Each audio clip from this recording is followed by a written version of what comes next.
মেলা প্রাঙ্গণ এই ক্ষেত্রে বিশেষভাবে আপনারা সবাই সতর্ক থাকুন।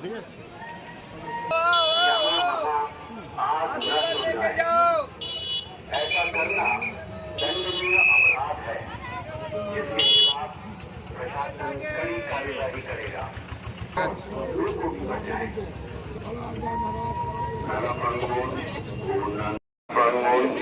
অন্যান্য জনবহুল স্থানে জ্বালাবেন না, তাতে মুহূর্তের মধ্যে যে কোনো ধরনের মেলা প্রাঙ্গণ জীবন্ত আগুনের টুকরো থেকেও मारात्मक अग्निकांड घटे जेता। मेला प्रांगण एवं अन्य स्थानों पर शीतल पकाने के लिए यहाँ वहाँ आग न सुलगाएं। ऐसा करना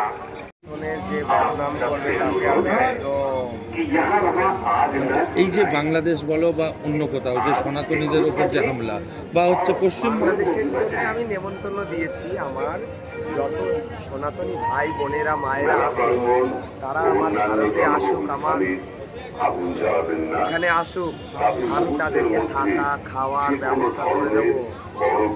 বুঝেছো? কোথাও প্রশাসনিক কি খামতি রয়েছে?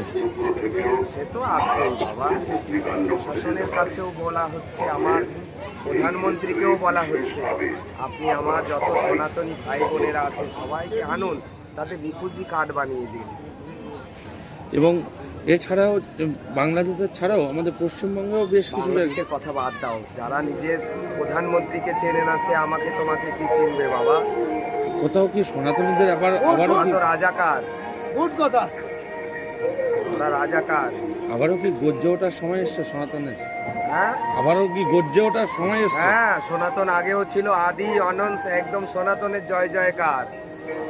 এছাড়াও পশ্চিমবাংলাও তো বেশ কিছু জায়গায় হচ্ছে সনাতনীদের উপর হামলা হচ্ছে, সে বিষয়ে কি বলবেন? এই জন্যই তো সব লীন হচ্ছে, সনাতনী জেগে উঠেছে। গীতা পাঠে দেখনি আমাদের সনাতনী কৃষ্ণ কৃষ্ণ হরে হরে, গীতা পাঠ ঘরে ঘরে।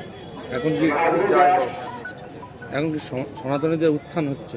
জয় হোক, আগেও ছিল এখনো থাকে। এই গঙ্গাসাগর মেলা এবং হচ্ছে এই ভারতবর্ষের কোথাও সনাতনী মানে সনাতনী স্থান বা হিন্দুদের একটা হিন্দুস্থান যেটাকে বলা, কোথাও কি হিন্দু রাষ্ট্র হলে ভালো হতো? হ্যাঁ, আমরা তো চাইছি, আমরা তো আমার প্রধানমন্ত্রীকে বারবার বলছি আপনি আমাদের সনাতন রাষ্ট্র করুন। যেমন অন্যান্য সম্প্রদায়ের একটা পৃথক রাষ্ট্র আছে, সনাতনের তো নেই, সেই জন্যই কোথাও কি হামলার একটা শিকার হচ্ছে। কে হামলা করবে? না, অন্য জায়গায় যেগুলো হচ্ছে। এখানে অত সস্তা নেই মামাবাড়ির মোয়া যে হামলা করবে, চলবে না। এবার কি সনাতনীদের জেগে উঠেছে। আপনার নাম?